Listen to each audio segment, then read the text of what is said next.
भू राजस्व नीति की संपूर्ण व्याख्या परसों की क्लास में किए थे और इस कड़ी में हम लोगों के द्वारा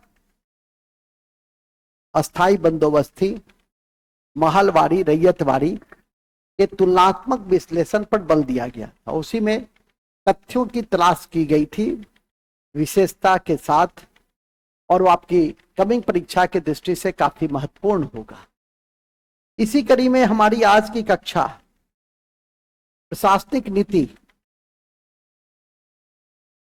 जो छोटी है, और तीसरी कक्षा शैक्षणिक नीति से संबंधित होगी, और उसके बाद आते हैं शैक्षणिक नीति से संबंधित होगी, और उसके बाद आता है सामाजिक और सांस्कृतिक नीति।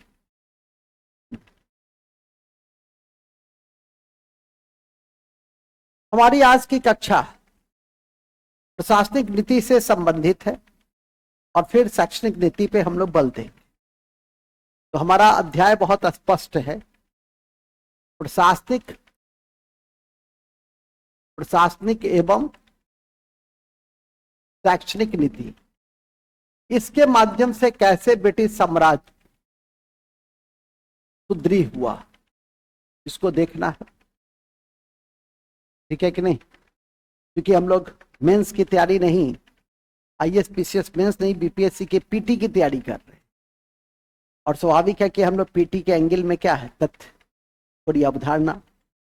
इसी क्रम में हम लोग आगे बढ़ेंगे। सबसे पहले प्रशासनिक नीति। ब्रिटिश प्रशासनिक नीति की सबसे बड़ी विशेषता क्या थी? जब आप एनसीईआरटी पढ़ेंगे तो ब्रिटिश प्रशासनिक नीति की सबसे बड़ी विशेषता है कि भारतीयों को उच्च पदों से वंचित रखा गया।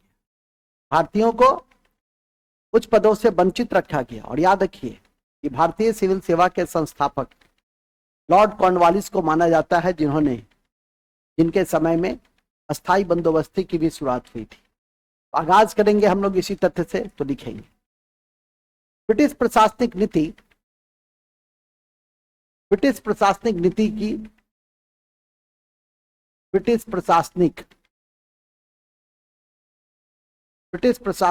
की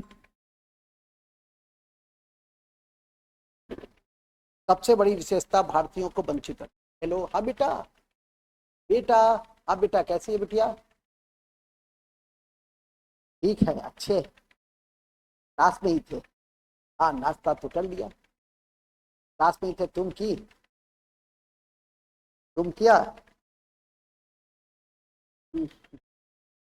अरे बाबा, रेस्ट डे मना।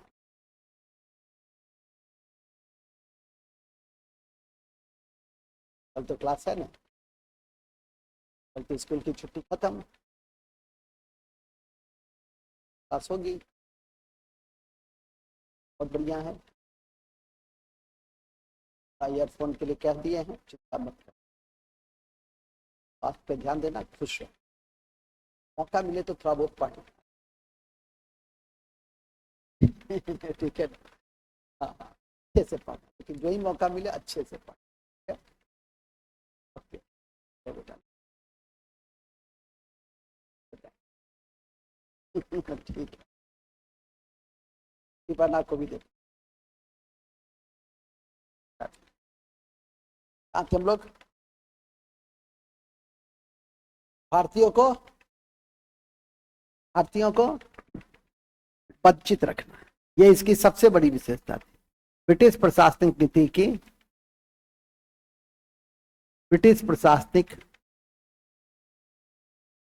की सबसे बड़ी विशेषता क्या थी? सबसे बड़ी विशेषता थी भारतीयों को उच्च पदों से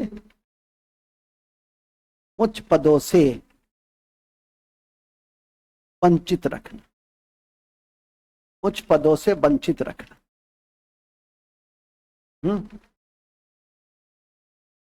इसकी सबसे बड़ी विशेषता थी।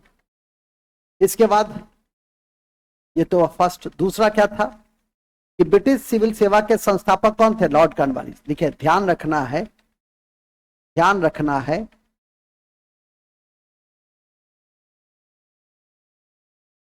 ब्रिटिश सिविल सेवा के संस्थापक कौन थे? Lord Cornwallis. लॉर्ड कॉर्नवालिस थे।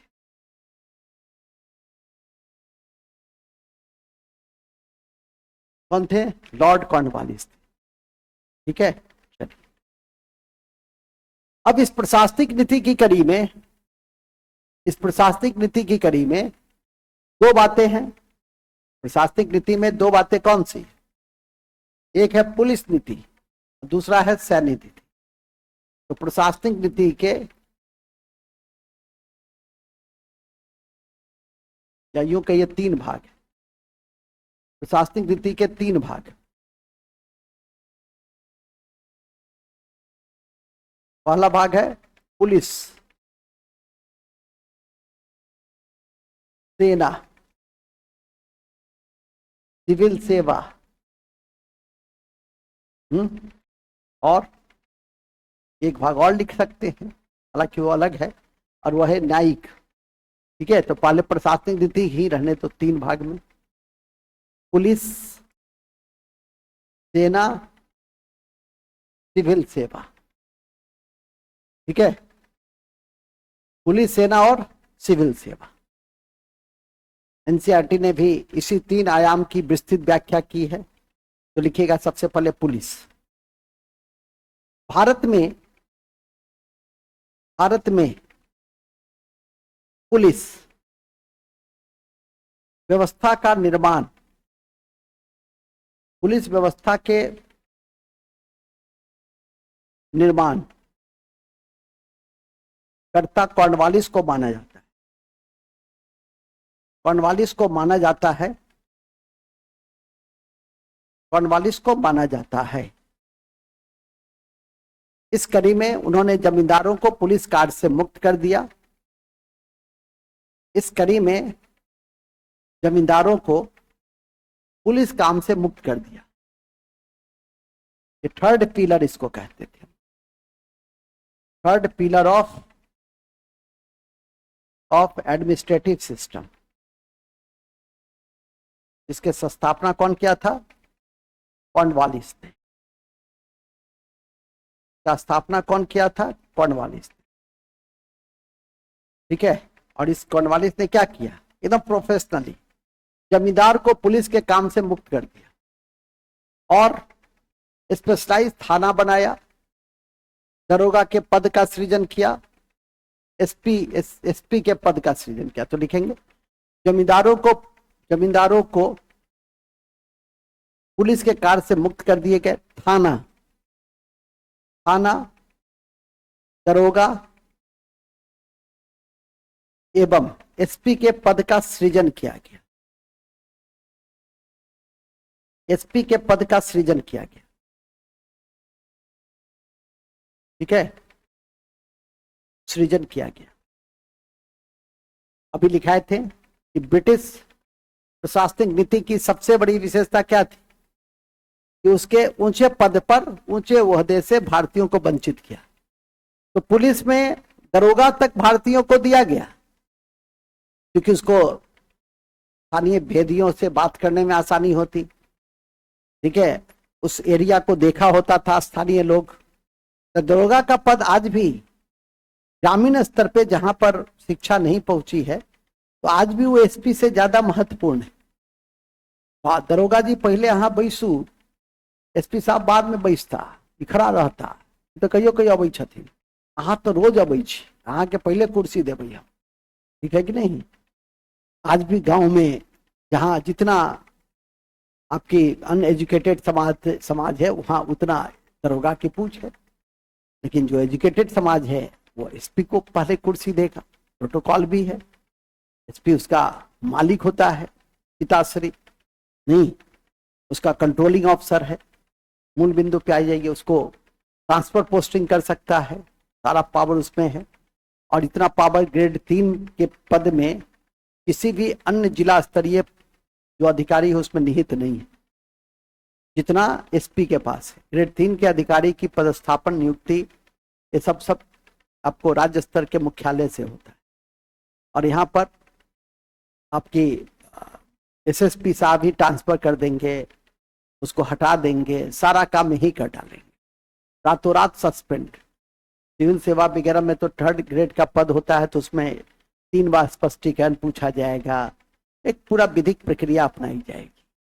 एसएसपी मुख्य है कानून, क्योंकि कानून व्यवस्था को बनाए रखने के लिए ऐसा किया जाना अनिवार्य है। खैर, तो पुलिस समय समय पे पुलिस आयोग भी आया, ठीक है कि नहीं, और पुलिस व्यवस्था में सुधार के लिए प्रक्रिया भी चली। लेकिन हमें उससे क्या मतलब है, हम कोई पुलिस रिफॉर्म तो पढ़ा नहीं रहे हैं, हम पढ़ा रहे हैं कि पुलिस नीति बनी। पुलिस नीति का क्या उद्देश्य था, क्योंकि उस समय समाज में डकैती, स्पाइलिंग सिस्टम, ठग व्यवस्था, आप लोग को याद होगा कि एक था स्लीमैन जिसने ठगी प्रथा का अंत किया था।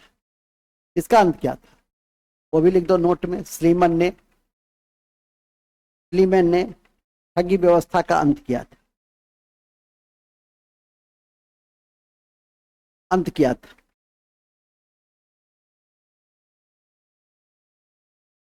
ठीक है,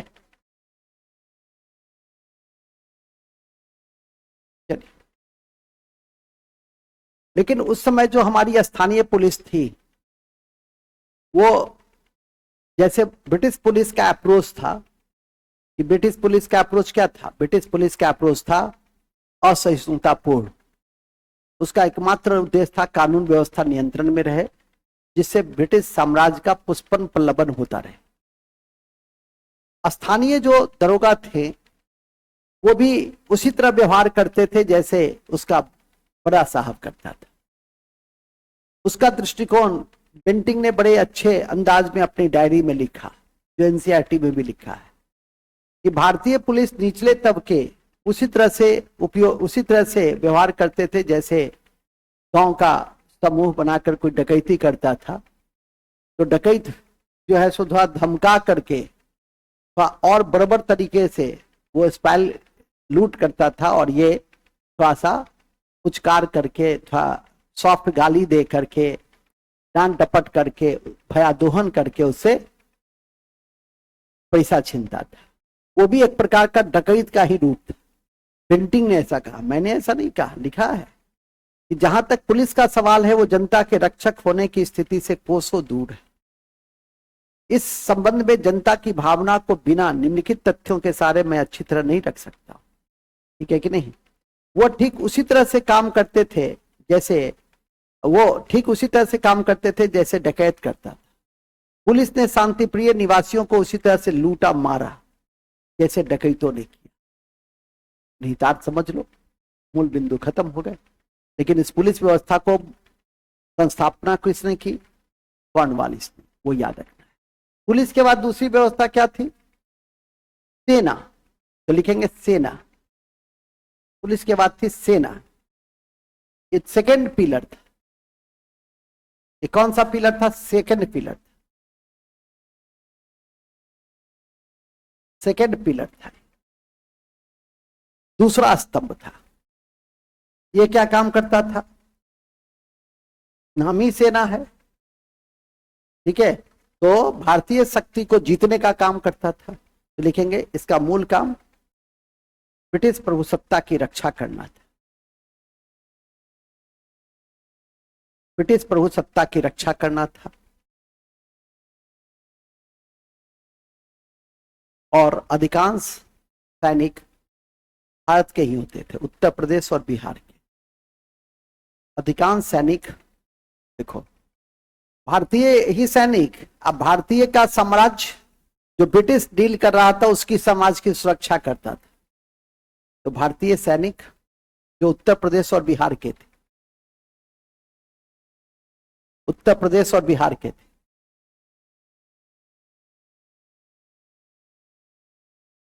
ठीक है, उत्तर प्रदेश और बिहार के थे। उत्तर प्रदेश और बिहार के थे। लिखेंगे 1857 के विद्रोह के बाद, 1857 के विद्रोह के बाद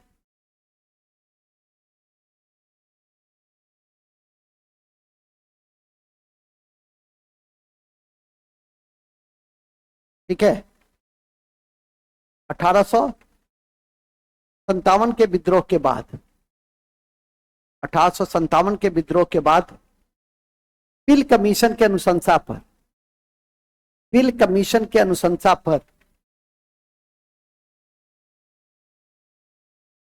पिल कमीशन याद रखिएगा, पिल कमीशन के, पिल कमीशन के अनुशंसा पर उत्तर प्रदेश और बिहार के संख्या में कमी कर दी गई। उत्तर प्रदेश और बिहार के संख्या में कमी कर दी गई। ऑब्लिक, ऑब्लिक भारतीयों के अनुपात भी घटा दिए गए,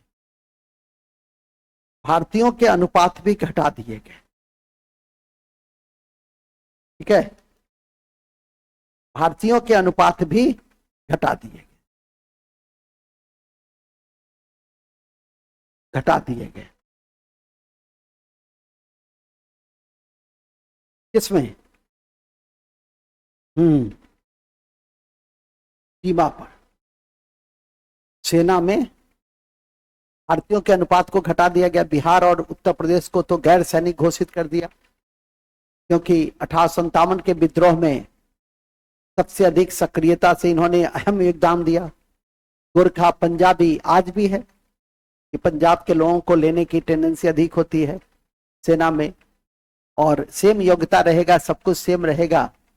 उत्तर प्रदेश और बिहार को कहीं ना कहीं यदि एक सीट रहेगा तो पंजाबियों को वरीयता दे, पहाड़ी क्षेत्र के लोगों को वरीयता देता है, क्योंकि वो लड़ाकू जाति के रूप में समझा गया कि भारे पे वो बेहतर काम करता था। लेकिन बिहार और उत्तर प्रदेश का थोड़ा उसके अंदर का जो ज्ञान था, अंतर ज्ञान पॉलिटिकल, वो जागृत हो रहा था। ठीक है कि नहीं? और सेना और पुलिस में पॉलिटिकल कितना अनकॉन्शियस है ये ज्यादा महत्व रखता है। यहां तक कि सिस्टम में, हालांकि अब आज का जो सिस्टम है, सिविल सेवा का जो सिस्टम है, वो हाईली पॉलिटिसाइज है, पॉलिटिकल बेस पर भी बटा हुआ है, कास्ट के आधार पर बटा हुआ है। मैं भी इस सिस्टम के छोटे से रूपों में देखता हूं, समझता हूं, और मुझे ऐसा लगता है कि जो न्यूट्रलिटी और इम्पार्शियलिटी का जो सिद्धांत है वो बिहार की पॉलिटिकल, बिहार के एडमिनिस्ट्रेटिव सिस्टम में कहीं ना कहीं कमजोर हो रही है। ठीक है, पॉलिटिकल निष्ठा, राजनीतिक निष्ठा ज्यादा हो रही है, दलीय निष्ठा बढ़ रही है। हम लोग जिस पॉलिटिकल कमिटमेंट की बात किए थे, नौकरशाही का, अधिकारियों का अप्रोच, पॉलिटिकल घोषणा पत्र जो होते हैं उसके प्रति कमिटमेंट होना चाहिए, जिससे कि जनता का भला हो सके। लेकिन हम लोग दलीय निष्ठा पे ज्यादा भरोसा करने लगे। दल के प्रति जितना निष्ठावान रहेंगे, व्यक्ति के प्रति, दल में एक व्यक्ति होता है जो पूरे सत्ता को देखता है, उसके प्रति जितना निष्ठावान रहेंगे उतना मलाईदार पोस्टिंग अधिक मिलेगा। ठीक है कि नहीं? सभी आईएएस को मलाईदार पोस्टिंग नहीं मिलता है, कुछ आईएएस को मलाईदार पोस्टिंग नहीं, तो कुछ को जाइए किसी कमिश्नरी में सड़ते रहिए जाके पूर्णिया में। ठीक है कि नहीं? और किसी को सत्ता के गलियारों में उसको कई अच्छे अच्छे पोस्टिंग दे दिए जाते हैं, जैसा कि आपने देखा ऊर्जा विभाग, स्वास्थ्य विभाग, जहां अधिक आवंटन होता है। मूल बिंदु पे आ जाए। मूल बिंदु यह है कि जैसा कि मैंने अभी आपको बताया कि हम लोग सेना में थे, हम लोग पुलिस में थे, और सेना और पुलिस की कड़ी में हम लोगों ने क्या देखा?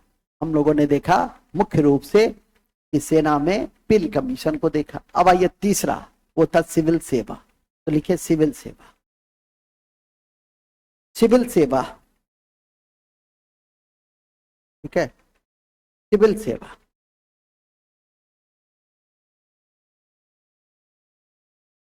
सिविल सेवा, यह पहला पिलर था, यह पहला पिलर था और सबसे महत्वपूर्ण। कौन? सिविल सेवा, फर्स्ट पिलर और सबसे महत्वपूर्ण पिलर।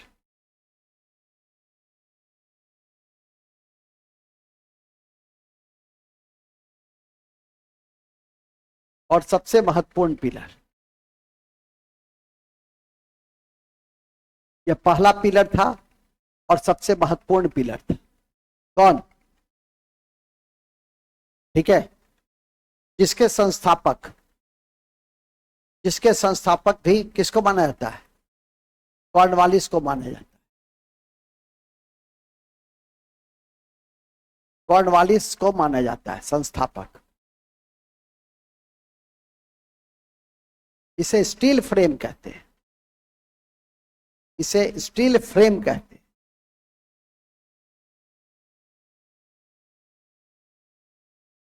इसे क्या कहते हैं? इसे स्टील फ्रेम कहते हैं।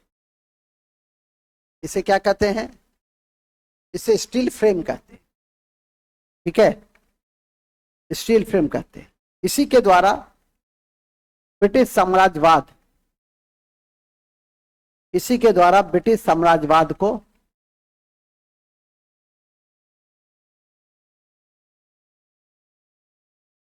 मजबूती प्रदान की गई, मजबूती प्रदान की गई। लॉर्ड वेलेस्ली ने 1800 में,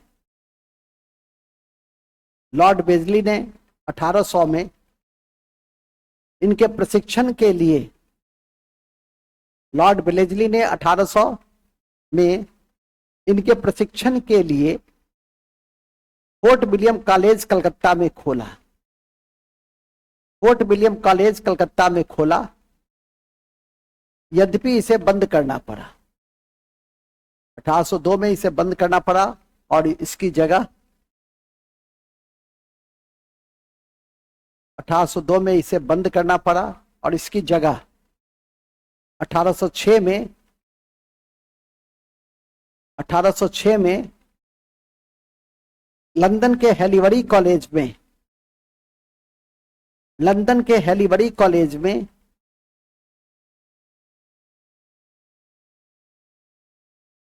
लंदन के हैलीबरी कॉलेज में इसका प्रशिक्षण दिया गया। हैलीबरी कॉलेज में इसका प्रशिक्षण दिया गया। इसका प्रशिक्षण दिया गया। किसका? सिविल सेवकों को प्रशिक्षण पहले कहां दिया जाता था? पहले फोर्ट विलियम कॉलेज में दिए जाते थे, जो कहां था? कलकत्ता में। किसके समय में? वेलेस्ली के समय में। और वेलेस्ली ने एक संधि की शुरुआत की थी। उस संधि की क्या नाम थी जिसको संस्थागत रूप दिया? उसका नाम था सहायक संधि।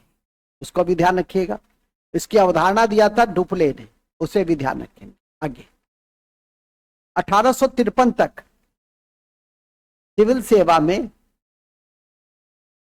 सारी नियुक्तियां,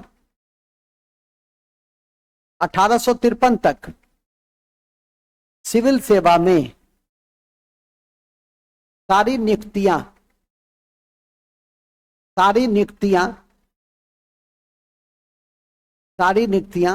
कंपनी के निदेशक करते रहे, कंपनी के निदेशक करते रहे। लेकिन 1853 में के एक्ट में ओपन कंपटीशन की शुरुआत की गई। लेकिन 1853 के चार्टर एक्ट में ओपन कंपटीशन की शुरुआत की गई। ओपन कंपटीशन की शुरुआत की गई। ओपन कंपटीशन की शुरुआत की गई और इसी कड़ी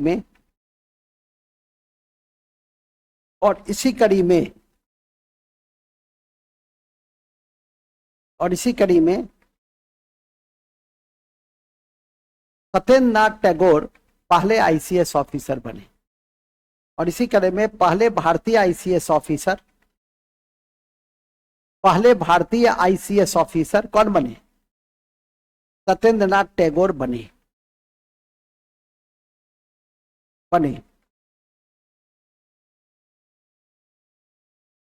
कालांतर में सिविल सेवा में सुधार के लिए, कालांतर में सिविल सेवा में सुधार के लिए सिविल सेवा में सुधार के लिए, सिविल सेवा में सुधार के लिए इस्लिंगटन आयोग, इस्लिंगटन आयोग, ली आयोग, इस्लिंगटन आयोग, ली आयोग, ली आयोग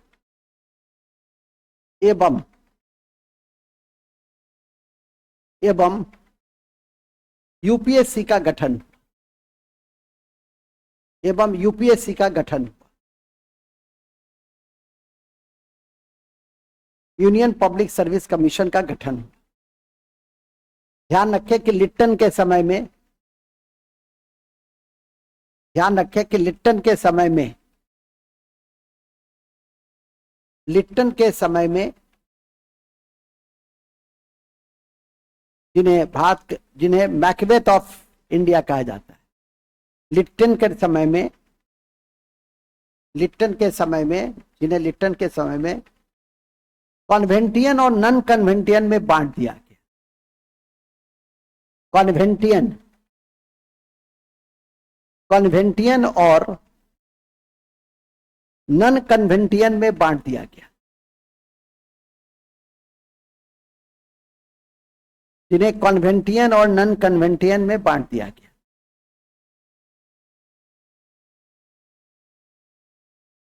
जिन्हें कन्वेंटियन और नॉन कन्वेंटियन में बांट दिया गया। ठीक है, और यही चलकर आगे आप देखिएगा हम लोग के देश में प्रोविंशियल पीसीएस और यूनियन पब्लिक सर्विस कमीशन, एक समय तक नॉन कन्वेंटियन जो होते थे वो पीसीएस देता था, कन्वेंटियन जो अंग्रेजी पृष्ठभूमि के होते थे वो यूपीएससी देते थे। हालांकि अब आपके स्टेट पीसीएस में भी अधिकांश लड़के अंग्रेजी माध्यम के ही होते हैं, क्योंकि जब से नौकरी की टेक्निकल क्षेत्र में एक अच्छी नौकरी की कमी हुई तब से लोग इंग्लिश मीडियम वाले और टेक्नोक्रेट्स, उनका झुकाव स्टेट पीसीएस की तरफ बढ़ा। और मैंने देखा है बहुत नज़दीक से कमीशन के अंदर भी जा कर के कि कहीं ना कहीं जो इंग्लिश में इंटरव्यू देता है या इंग्लिश मीडियम का होता है उसके प्रति झुकाव अधिक होते हैं।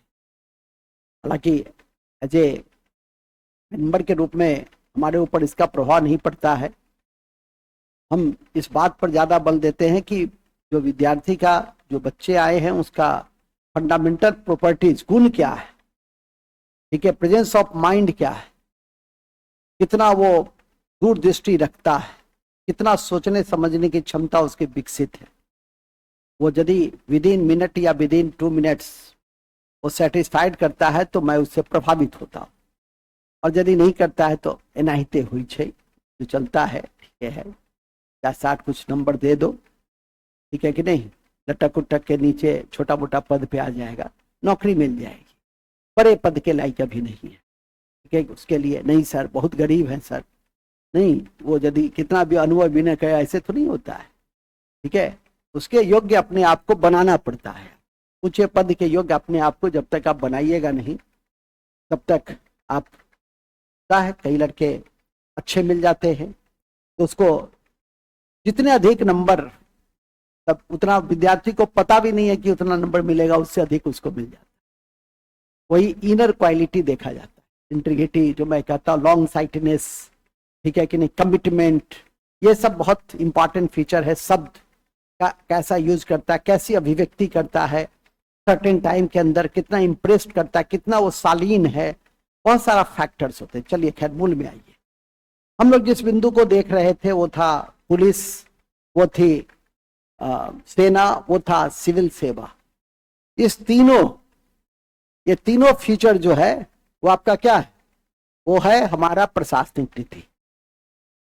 और प्रशासनिक नीति में मैंने शुरू में ही लिखा कि पहला ही नीति था कि भारतीयों को उच्च पदों से बाहर कर देना। 500 पौंड से जितने भी अधिक ऊंचे पद थे सबको कहा गया उस पर भारतीय नहीं जाएंगे। 500 पौंड से नीचे वाले सारे पदों पर कौन जाएंगे, तो अंग्रेज, भारतीय जाएंगे, ऊंचे वाले पद पे अंग्रेज जाएंगे।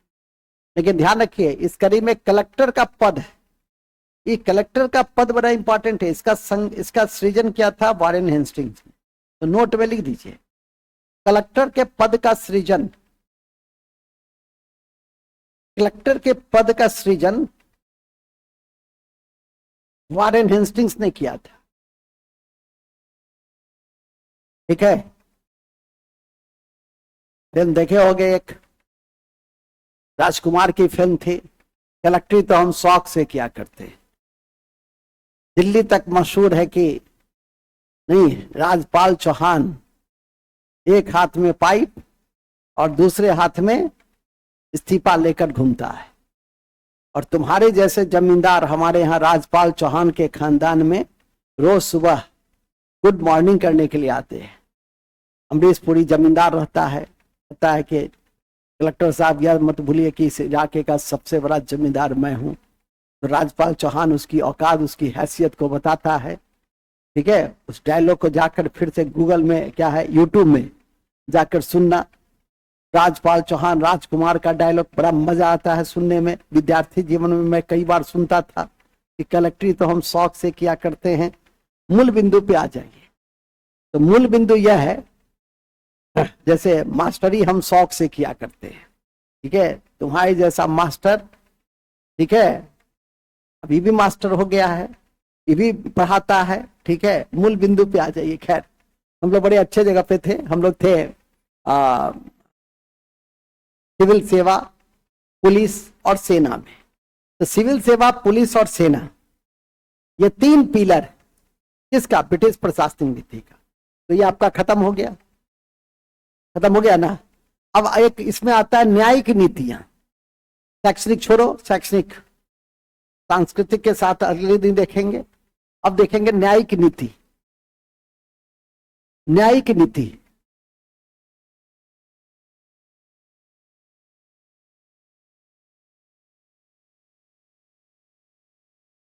हम भी थोड़ा अपने स्पीड को कम कर दिए हैं।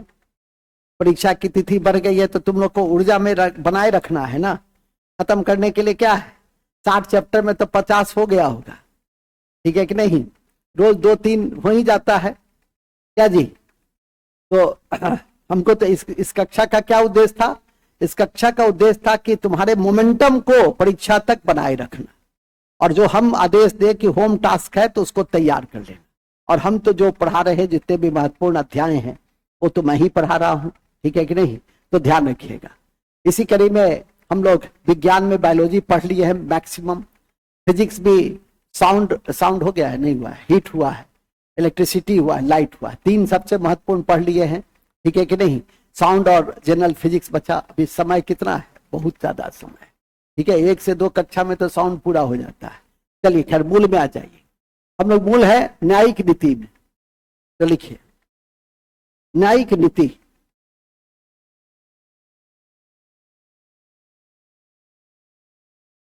भारत में अंग्रेजों के द्वारा ही पहली बार, भारत में अंग्रेजों के द्वारा ही पहली बार दीवानी और फौजदारी, दीवानी और फौजदारी, ये सब इस कक्षा में समझने की जरूरत है। दीवानी मतलब विवाह, तलाक, उत्तराधिकार के प्रश्न, ये किसमें निपटारा होता है, सिविल में। और जितना क्रिमिनल एक्टिविटीज है वो होता है फौजदारी में। तो दीवानी और फौजदारी न्यायालय का पद सोपान की नई व्यवस्था, पद सोपान की नई व्यवस्था की नींव अंग्रेजों ने रखी, अंग्रेजों ने रखी।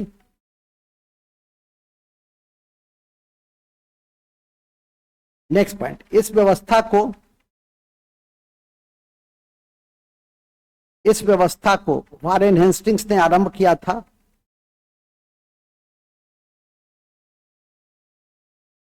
वारेन हेस्टिंग्स ने आरंभ किया था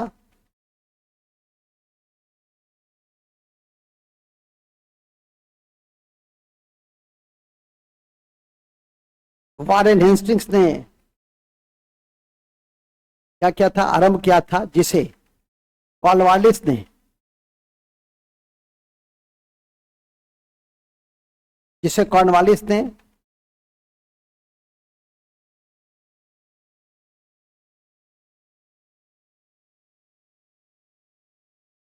ठीक है। कॉर्नवालिस ने इस व्यवस्था को मजबूत किया।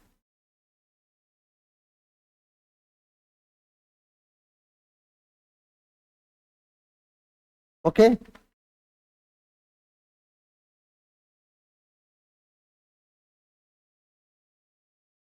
ठीक है। कॉर्नवालिस ने इस व्यवस्था को मजबूत किया। उल्लेखनीय है कि 1793 में कॉर्नवालिस कोड बना। कॉर्नवालिस कोड बना। कॉर्नवालिस कोड बना जिसके द्वारा जिसके द्वारा जिसके द्वारा न्याय व्यवस्था को नवीन रूप दिया गया। भूलेंगे नहीं कि वारेन हेस्टिंग्स बंगाल के पहले गवर्नर जनरल, भूलेंगे नहीं कि बंगाल के प्रथम गवर्नर जनरल, बंगाल के प्रथम गवर्नर जनरल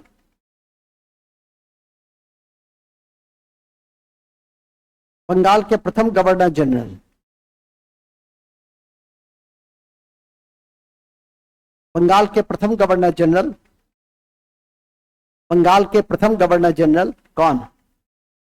वारेन हेस्टिंग्स ने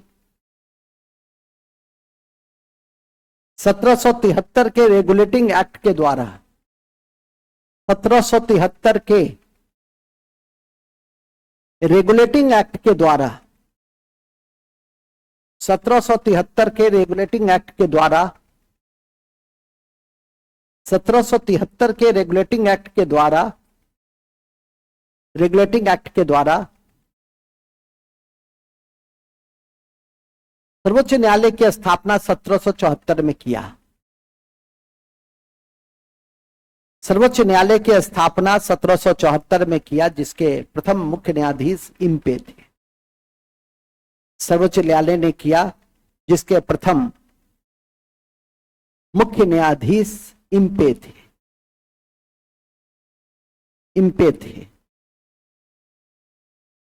जिसके प्रथम मुख्य न्यायाधीश कौन थे?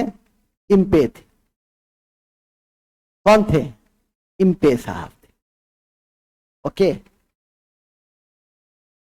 और याद रखिए इसका जो परिक्षेत्र था जुडिक्शन, वो जुडिक्शन कहां तक था? उसका जो जुडिक्शन था वो बंगाल तक था, तो लिखेंगे इसका क्षेत्र बंगाल तक सीमित था, क्योंकि उस समय बंगाल पर ही विजय प्राप्त किया था। सारा चीज पढ़े हैं आप लोग, क्योंकि उस समय बंगाल पर ही विजय प्राप्त किया था, तो इसलिए परिक्षेत्र में कौन सा एरिया था? बंगाल। ठीक है, ठीक लगा दीजिए। नेक्स्ट, भारत का पहला governor general Lord William Bentinck के समय में लॉर्ड विलियम बेंटिंक के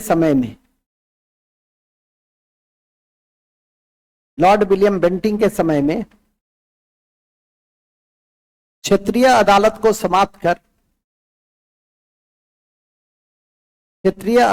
समाप्त कर सदर दीवानी और सदर निजामत अदालत की नींव रखी।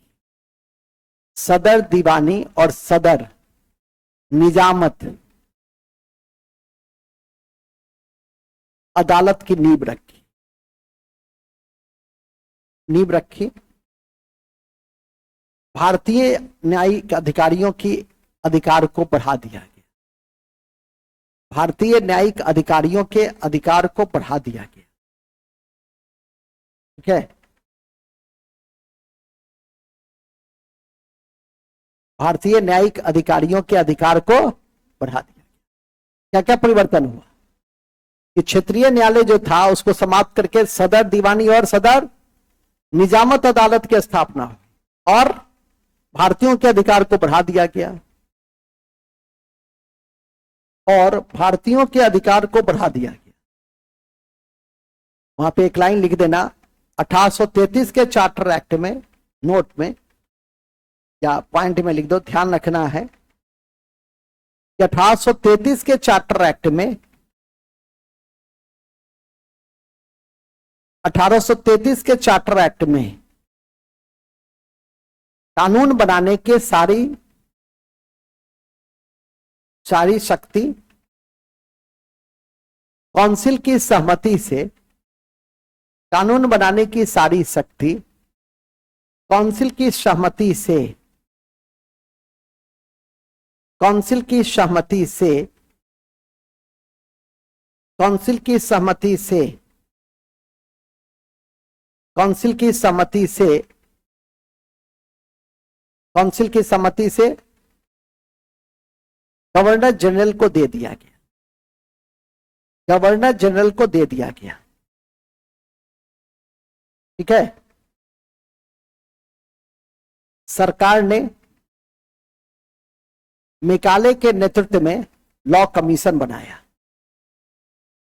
सरकार ने मेकाले की अध्यक्षता में लॉ कमीशन बनाया, लॉ कमीशन बनाया और इसी कड़ी में उनके द्वारा आईपीसी की नींव पड़ी, इंडियन पैनल कोड की नींव पड़ी, इंडियन पैनल कोड की नींव पड़ी, आईपीसी की नींव पड़ी एवं कानून का शासन, कानून का शासन और कानून के सम्मुख समानता और कानून के सम्मुख समानता की नीति लागू करने की कोशिश की गई। यह सिर्फ नीति किसके लिए था? भारतीयों के लिए। लेकिन जहां अंग्रेज आ जाता था वहां विधि का शासन और कानून के सम्मुख समानता की क्या होती थी? धज्जी उड़ जाती थी। लेकिन किया गया कि कानून का शासन और कानून के सम्मुख समानता लागू करने की कोशिश इसलिए लिख दी है नहीं कि यदि भारतीय जज के सामने अंग्रेज का कोई मामला आ गया तो अंग्रेज इसका विरोध कर देते थे कि तुम काले लोग हम कुछ भी हैं लेकिन तुम मेरे मुकदमे की फैसला नहीं कर सकते हो। लॉर्ड रिपन के समय व्हाइट म्यूटिनी हो गया इल्बर्ट बिल के विरोध में। तो स्पष्ट है कि इस तरह का दृष्टिकोण था अंग्रेजों का। आपकी जानकारी में दे दूं कि 1861 के इंडियन हाई कोर्ट एक्ट के अनुसार हाईकोर्ट की नींव 3 जगह पड़ी। 1865 में लॉरेंस के समय में कलकत्ता, मद्रास और बॉम्बे में उच्च न्यायालय की स्थापना हुई। तो लिखिए, उल्लेखनीय है कि 1861 ईस्वी में उल्लेखनीय है कि 1861 ईस्वी में Indian high court act Indian high court act Indian high court act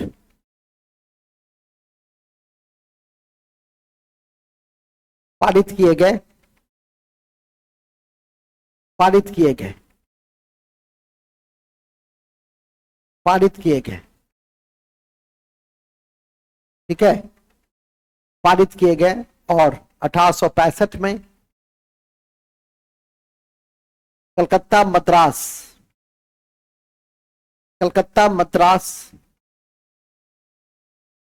एवं कलकत्ता मद्रास एवं बॉम्बे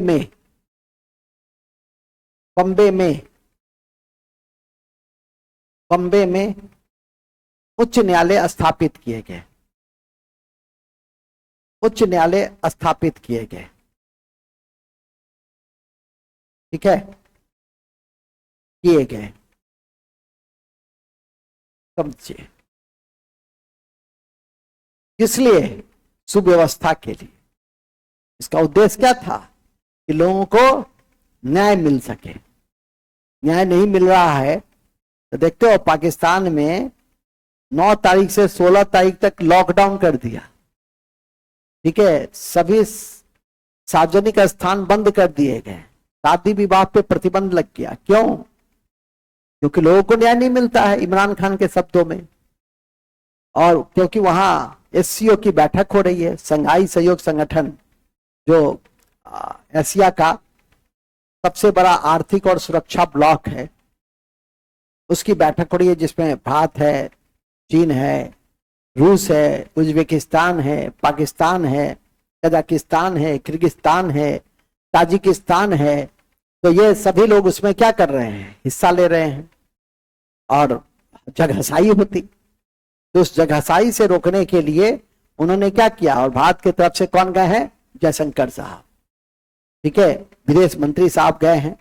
तो ध्यान रखिएगा, वो सम्मेलन भी आपकी परीक्षा में पूछा जा सकता है कि हाल ही में एससीओ की बैठक कहाँ हुई और भारत का प्रतिनिधित्व किसने किया, या एससीओ क्या है, सत्य पर विचार करें। एससीओ के संदर्भ में तो आजकल नए नए तरीके का क्वेश्चन है, सत्य पर विचार करें।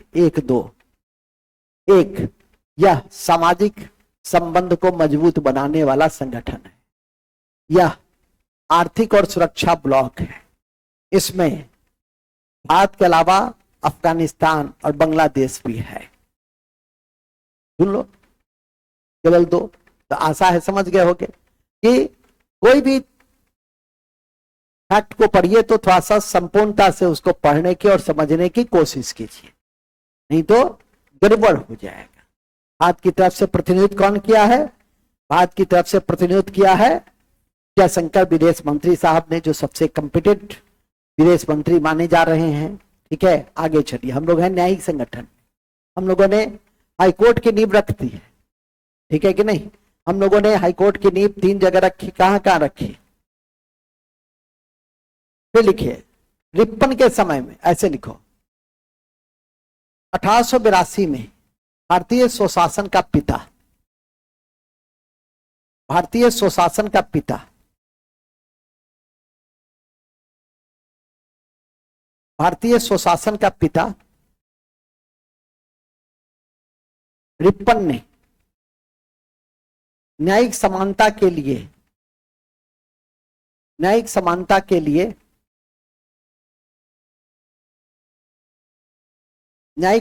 के लिए इल्बर्ट बिल लाया,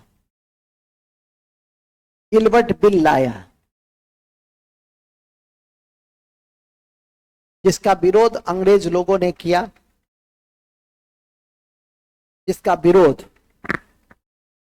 विरोध अंग्रेज लोगों ने किया,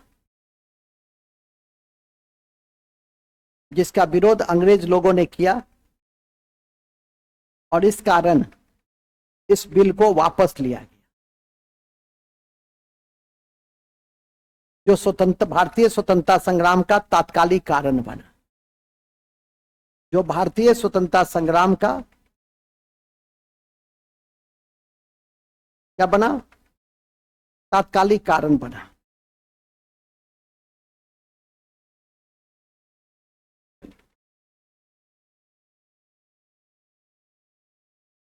तात्कालिक कारण बना, ठीक है। भारत सरकार अधिनियम 1935 के एक्ट के आलोक में, भारत सरकार अधिनियम, जहां से 2/3 हिस्सा लिया गया है सबसे अधिक, भारत सरकार अधिनियम, भारत सरकार अधिनियम,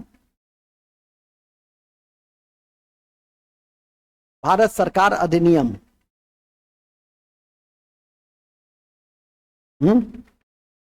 1935 1935 के आलोक में संघीय न्यायालय की स्थापना की गई, संघीय न्यायालय की स्थापना की गई। संघ रहता तब ना संघीय न्यायालय, तो संघ था ही नहीं, संघीय न्यायालय स्थापित हो गया, जो 1937 से कार्य करना शुरू किया।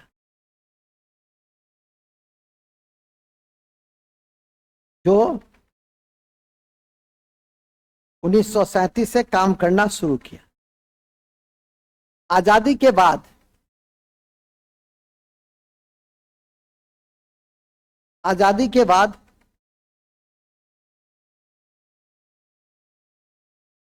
आजादी के बाद ठीक है, आजादी के बाद संघीय न्यायालय की जगह आजादी के बाद संघीय न्यायालय की जगह किसने ले ली? सर्वोच्च न्यायालय ने ले ली।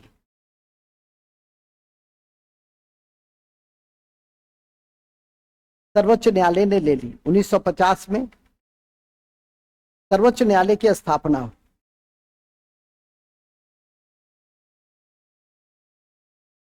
ठीक है, तो इस तरह से आज आपने क्या क्या देखा? इस तरह से आज आपने न्यायिक नीति में क्या देखा? सबसे पहले क्या देखा न्यायिक नीति में? कि 1773 का रेगुलेटिंग एक्ट, मिस्टर चंदन, रेगुलेटिंग एक्ट जो एस्टेब्लिश्ड हुआ 1774 में, सुप्रीम कोर्ट बना और जिसका अधिकार क्षेत्र कहां था? बंगाल। यह पहला फेज था। फिर कॉर्नवालिस ने क्या किया? कॉर्नवालिस कोड लाया। कॉर्नवालिस कोड लाया 1793 में, जिसमें सब अलग अलग काम करेगा। इसका संबंध किससे था? Separation of power. इसका संबंध था separation of powers. Separation of power का मतलब शक्ति का पृथक्करण से था। शक्ति का पृथक्करण।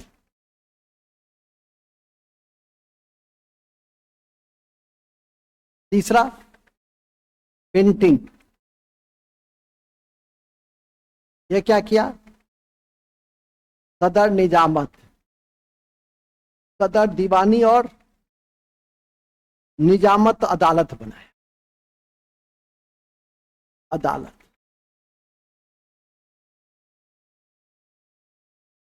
इस अदालत को समाप्त करके क्षेत्रीय न्यायालय को समाप्त कर, क्षेत्रीय न्यायालय समाप्त। और भारतीय जो जजेस थे उसके अधिकार में भारतीय न्याय अधिकारी के अधिकार में वृद्धि कर दिया। वृद्धि। इसके बाद क्या किया? ये 1833 के एक्ट में, चार्टर एक्ट में, समस्त कानून बनाने की शक्ति, कानून बनाने की शक्ति किसके पास आ गई? जीजी के पास चली गई। जीजी गवर्नर जनरल के पास चली गई। फिर क्या किया? मेकाले को, बड़ा इंपॉर्टेंट फैक्ट है, मेकाले, मेकाले का दो स्तर पे योगदान है। एक न्याय और दूसरा अंग्रेजी शिक्षा। भारत में अंग्रेजी शिक्षा के संस्थापक भी यही थे। आगे पढ़िएगा, अभी छोड़ो। तो मेकाले के नेतृत्व में क्या बना? लॉ कमीशन बना। और इसने आईपीसी की नींव रखी। इसने क्या करी? आईपीसी की नींव रखी। ऐसे भी स्लेट पर ब्लैक बोर्ड रखो छोटा सा, अपने भी उसको मेमोराइज करो, एक्सप्लेन करो। ठीक है कि नहीं? जिससे कि तुम्हें जब भविष्य में कभी मौका मिलेगा तो आसानी होगी। ठीक है कि नहीं? नेक्स्ट, उसके बाद 1861 का हाई कोर्ट एक्ट आया। हाई कोर्ट एक्ट आया जो 1865 में कलकत्ता, मद्रास और बम्बे, तीन जगह क्या बना? High court. बिहार में कब बना? बिहार में हाई कोर्ट कब बना? पटना हाई कोर्ट 1916 में। ठीक है, फिर क्या हुआ? तिरपन के समय में इल्बर्ट बिल आ गया। यह इंपॉर्टेंट है, इसको याद रखना। इल्बर्ट बिल कंट्रोवर्सी, जिसमें न्यायिक समानता लाने का प्रयास हुआ, अंग्रेजों ने विरोध कर दिया। फिर 1935 का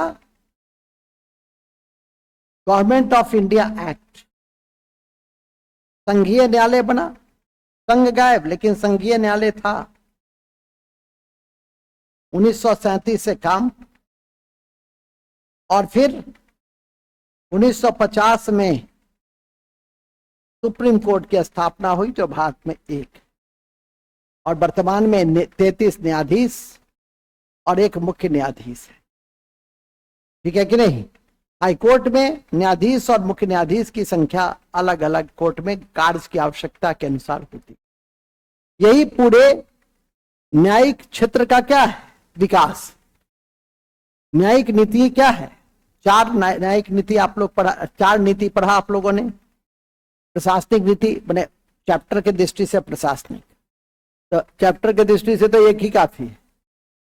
न्यायिक भी उसी में है, लेकिन अलग अलग हम लोग पढ़े। सिविल सेवा नीति पढ़े, सैन्य नीति पढ़े, पुलिस नीति पढ़े और न्यायिक नीति पढ़े। इस चारों न्यायिक नीति को अब घर पे जाकर के मेमोराइज करके स्लेट पर लिखिए कि क्या क्या पढ़े पुलिस नीति में, क्या समझे, जो फैक्ट है उसको लिखिए, तब ना होगा। ठीक है कि नहीं? मास्टर साहब का तो काम खत्म, अब आपका काम शुरू। हमारे द्वारा पढ़ाने के बाद, समझाने के बाद, लिखाने के बाद अब कोई चीज बच रहा है, अब बच रहा है तो सिर्फ आपका दिमागी स्तर, जो आप ही को सुधारना है, और उसको आप जितना मेमोरी में रखिएगा परीक्षा तक, आपके लिए बेहतर होगा। या परीक्षा तक क्या, ये तो पीटी क्या है, तो मेंस वगैरह में भी, सिविल सेवा वगैरह का मेंस वगैरह में भी काम आता है। ठीक है कि नहीं? इन्हीं शब्दों के साथ हम आज के इस कक्षा की समाप्ति की मैं घोषणा करता हूं।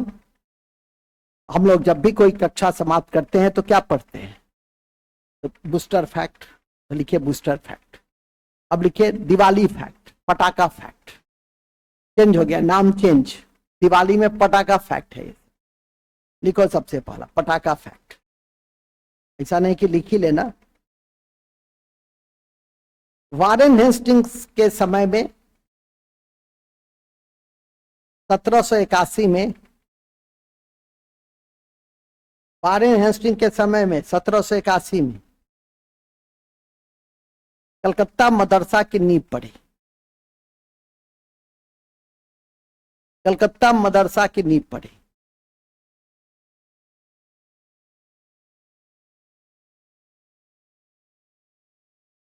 कलकत्ता मदरसा की नींव पड़ी। पॉइंट नंबर 2, 1791 में बनारस के, 1791 में बनारस के ब्रिटिश रेजिडेंट जोनाथन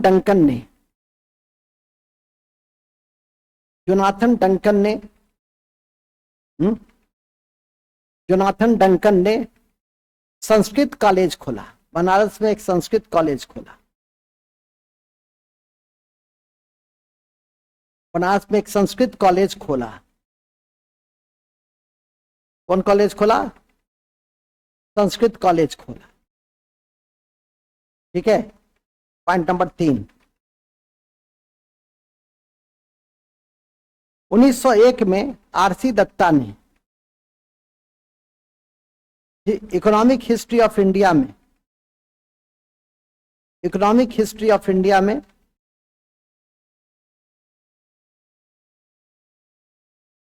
ब्रिटिश औद्योगिक नीति की परिचर्चा की। ब्रिटिश औद्योगिक नीति की परिचर्चा की। परिचर्चा की। ठीक है।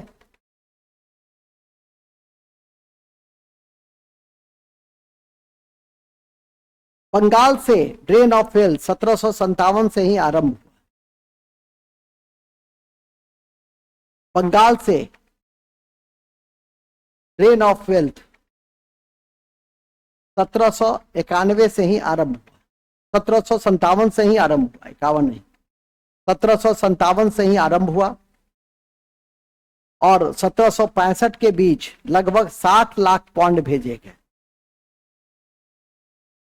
और 1765 के बीच माने 1757 से 1765 के बीच कितना पौंड भेजा गया? 60 लाख पौंड भेजा गया। ठीक है, नेक्स्ट, मद्रास के बोर्ड रेवेन्यू के अध्यक्ष, मद्रास के बोर्ड रेवेन्यू के अध्यक्ष जॉन सुलीमन ने लिखा, जॉन सुलीमन ने लिखा, जॉन सुलीमन ने लिखा कि हमारी प्रणाली स्पंज की तरह काम करती है। हमारी प्रणाली स्पंज की तरह काम करती है, मतलब स्पंज की तरह काम करती है मतलब कि गंगा के तटों पे सारी अच्छी चीजों को एब्जॉर्ब कर लेती है और टेम्स के नदी के मुहाने पर उसको निचोड़ देती है। एक ही लाइन काफी है, हमारी प्रणाली स्पंज की तरह काम करती है। नेक्स्ट, इनाम आयोग, इनाम आयोग बॉम्बे में लाया गया जिसके द्वारा जमीनों को नीलाम किया जाने लगा, जिसके द्वारा जमीनों को नीलाम किया जाने लगा, किया जाने लगा। 1813 में भारत का ईसाईकरण की शुरुआत हुई। 1813 के चार्टर एक्ट में भारत के ईसाईकरण की शुरुआत हुई, माने पादरी अब भारत में आएगा, ईसाईकरण की शुरुआत हुई और 1848 में सेना में पादरी की नियुक्ति हुई और 1848 में किसकी नियुक्ति हुई? सेना की नियुक्ति हुई, सेना में पादरी की नियुक्ति हुई, सेना में पादरी की नियुक्ति हुई। ठीक है, नेक्स्ट, वारेन हेस्टिंग के समय में, वारेन हेस्टिंग्स के समय में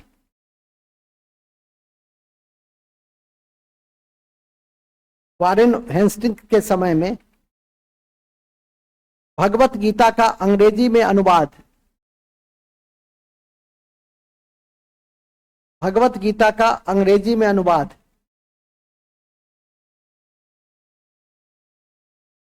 भागवत गीता का अंग्रेजी में अनुवाद चार्ल्स बिलिकिंस ने किया, चार्ल्स बिलिकिंस ने किया।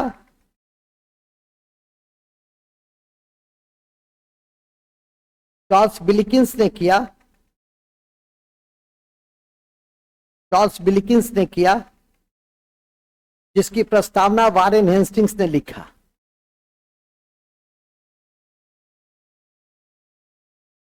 जिसकी प्रस्तावना हेस्टिंग्स ने लिखा। ठीक है, नेक्स्ट, छोटी छोटी बातों को हम लोग पटाखा फैक्ट में रखते हैं। नेक्स्ट में है चार्ल्स स्टीवेंसन ने, चार्ल्स स्टीवेंसन ने पहला रेल इंजन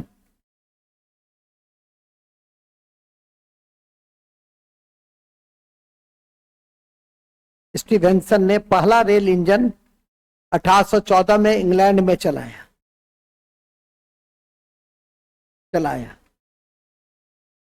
ठीक है,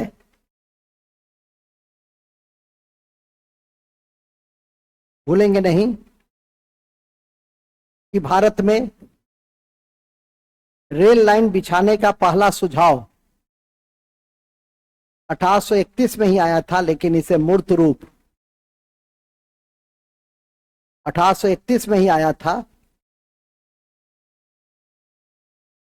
पहले कहा गया कि घोड़ा से खींचा जाएगा, फिर कहा गया कि नहीं, भाप इंजन से खींचा जाएगा, और अंत में पहला रेल लाइन बना। कहां से कहां? बंबई से थाने 1853 में, और पहली ट्रेन चली। तो लिखेंगे अति महत्वपूर्ण है कि बंबई से थाने के बीच पहली रेल लाइन यातायात डलहौजी के समय में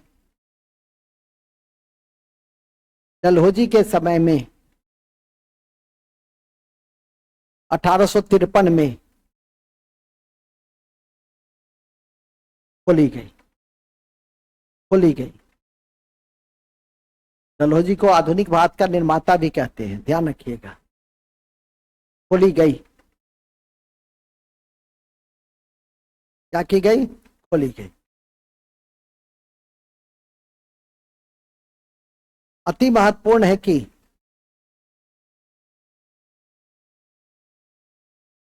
अति महत्वपूर्ण है कि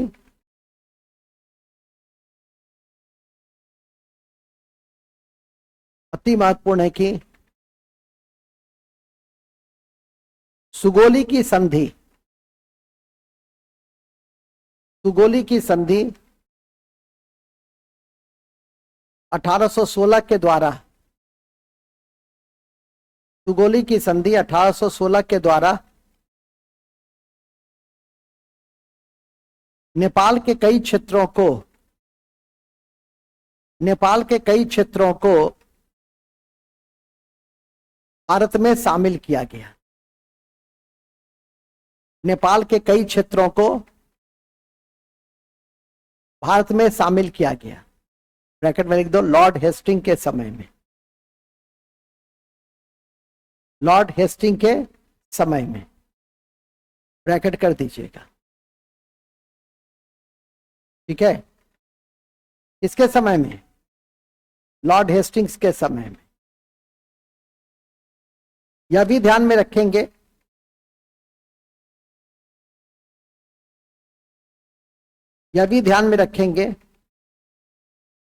कि 1835 में अंग्रेजी शिक्षा का प्रस्ताव मैकाले ने ही दिया था। अंग्रेजी शिक्षा का प्रस्ताव मैकाले ने ही दिया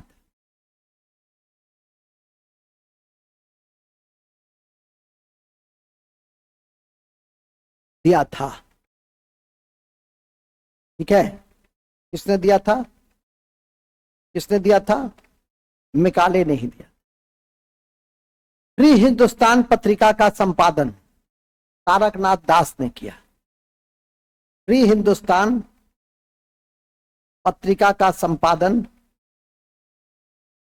तारकनाथ दास ने किया। इसे बहुत महत्वपूर्ण है। जबकि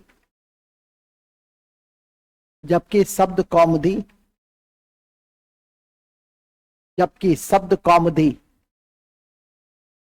प्रज्ञा का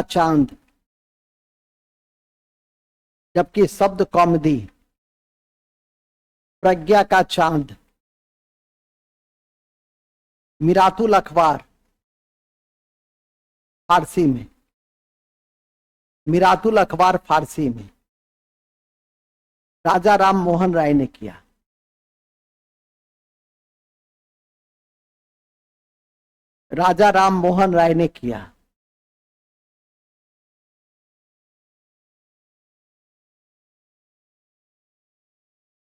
इंडियन मिरर के संपादन का श्रेय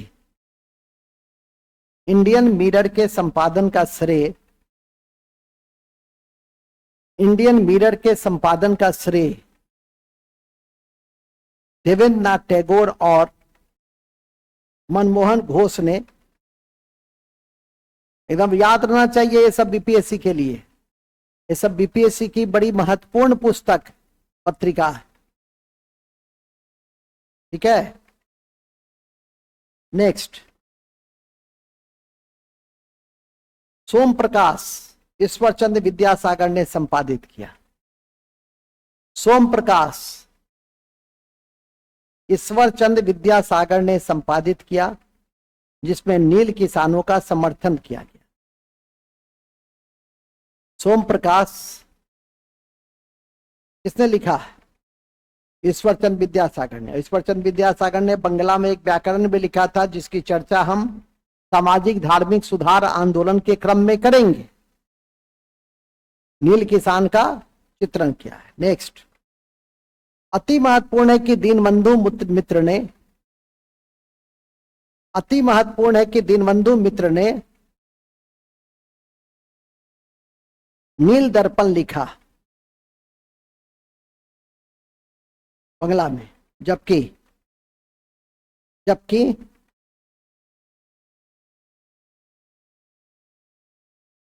जबकि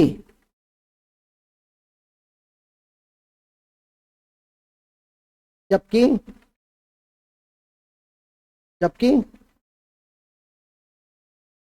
जबकि हिंदू पैट्रियोट के संपादक जबकि हिंदू पैट्रियोट के संपादक हरिश्चंद्र मुखर्जी थे।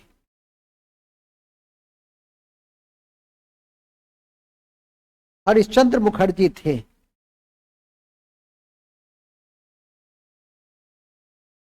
हरिश्चंद्र मुखर्जी थे।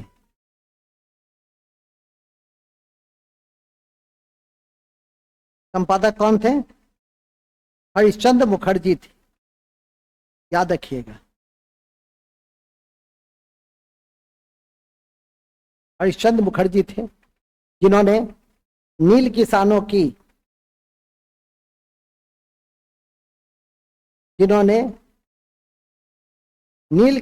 की जीवंत स्थिति का चित्रण किया।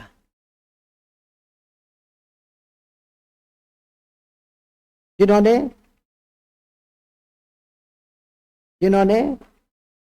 नील किसानों की जीवंत स्थिति का चित्रण किया।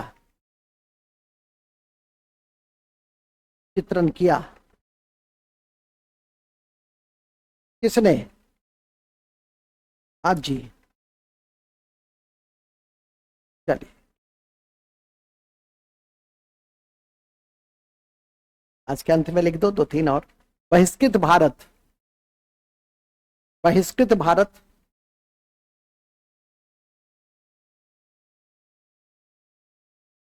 बहिष्कृत भारत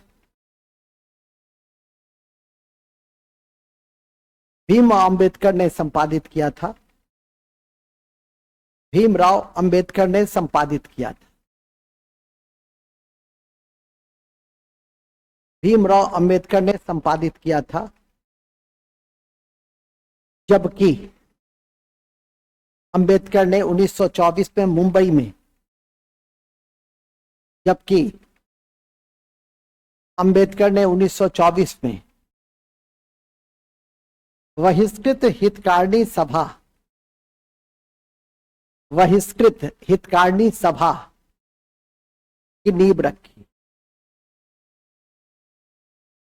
बहिष्कृत कहीं पर भी रहेगा ना तो अंबेडकर बाबा पे टिक लगा देंगे, ठीक है,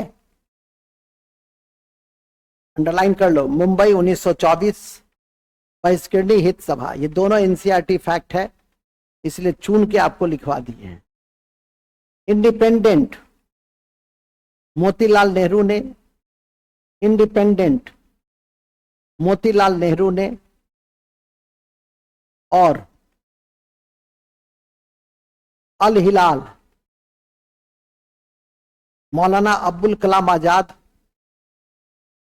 अल हिलाल मौलाना अब्दुल कलाम आजाद,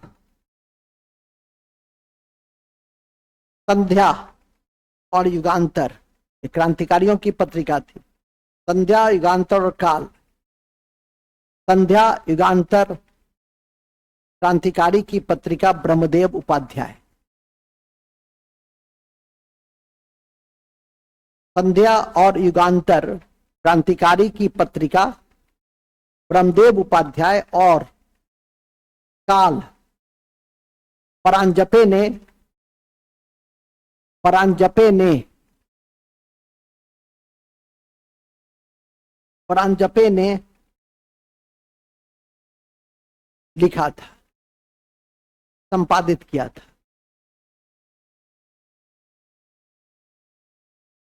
स्वदेश वाहिनी के संपादन, स्वदेश वाहिनी के संपादक के रामकृष्ण पिल्लई थे।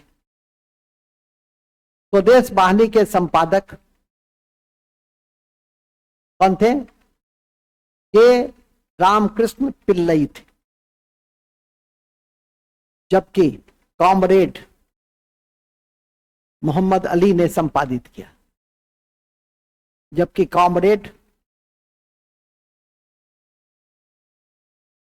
कॉमरेड मोहम्मद अली ने हरिजन यंग इंडिया, हरिजन यंग इंडिया का संपादन गांधी जी ने, हरिजन और यंग इंडिया का संपादन गांधी जी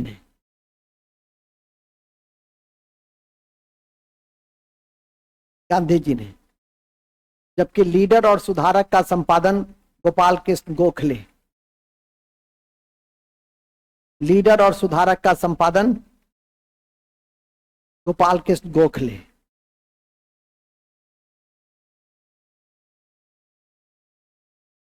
आज के अंत में है कि वंदे मातरम अरविंद घोष, अंग्रेजी में वंदे मातरम अरविंद घोष,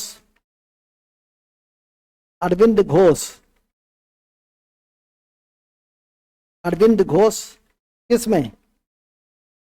हाँ, अंग्रेजी में। ठीक है,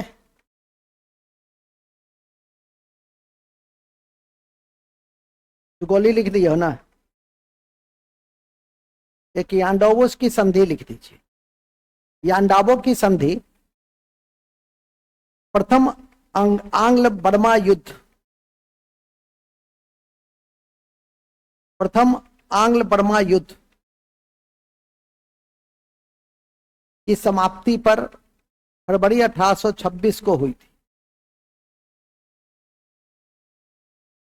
फरवरी 1826 को हुई थी। कैम्पबेल एवं लेगोंग के बीच,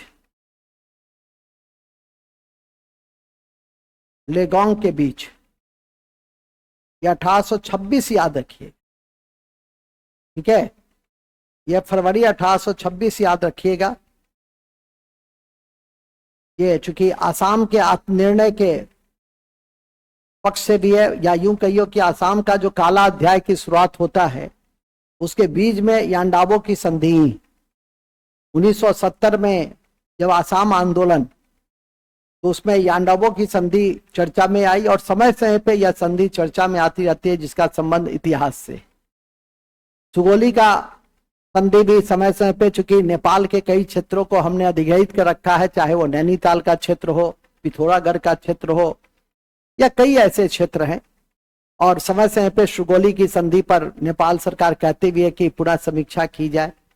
लेकिन कई तरह की जो विभ्रमता है और जटिलता है वो उत्पन्न हो, वो समाधान नहीं बल्कि और जटिलता को उत्पन्न करेगा।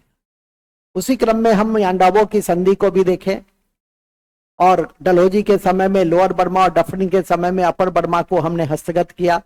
इस तरह से संपूर्ण बर्मा के क्षेत्र को भारत में मिलाया, जो 1937 ईस्वी तक भारत में रहा।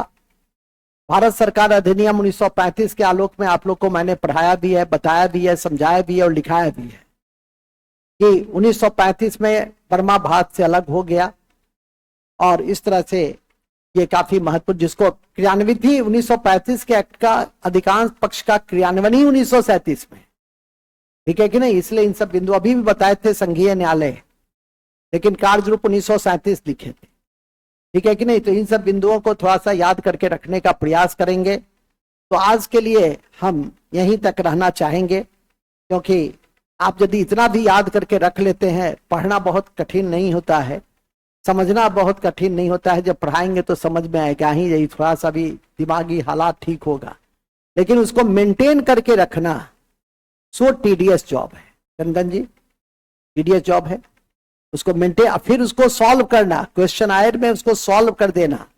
तो एक बार मैं आपसे आग्रह करूंगा कि एनसीईआरटी को जरूर पढ़ लें। हालांकि मैं साथ में ही लेकर चलता रहता हूं, लेकिन किताब किताब होती है, ठीक है। हाँ हाँ, ये किताब आधुनिक भारत 12वीं क्लास की, ठीक है, इसको जरूर पढ़ लीजिए, जिससे कि आपको आगे बढ़ने में आसानी होगी। इन्हीं शब्दों के साथ हम आज के इस कक्षा की समाप्ति की घोषणा करते हैं। जय हिंद, जय भारत। कल हमारी कक्षा पुनः सिर्फ ऑनलाइन होगी, क्योंकि जब भी मैं पटना से लेता हूं तो ऑनलाइन लेता हूं, और अमेरिका से लेता हूं तो मैं ऑफलाइन ऑनलाइन दोनों लेता हूं, ठीक है, क्योंकि यह कक्षा आपकी अमेरिका में संचालित हो रही है, ठीक है। तो आशा करता हूं कि विषय वस्तु को समझोगे। तब तक के लिए गुड नाइट, थैंक यू। अब आज से लेकर कल तक फिर दशहरा मना लीजिए जाके। आप लोग तो दशहरा मनाने वाले लोग हैं, ठीक है, विजयादशमी मनाते हैं, हर तरह के, इसलिए कल मैंने ना कोई नोटिस दिया, क्षुब्ध होकर छोड़ ही दिया, जाओ आज आराम करो, ठीक है कि नहीं। चलो गुड नाइट, टेक केयर।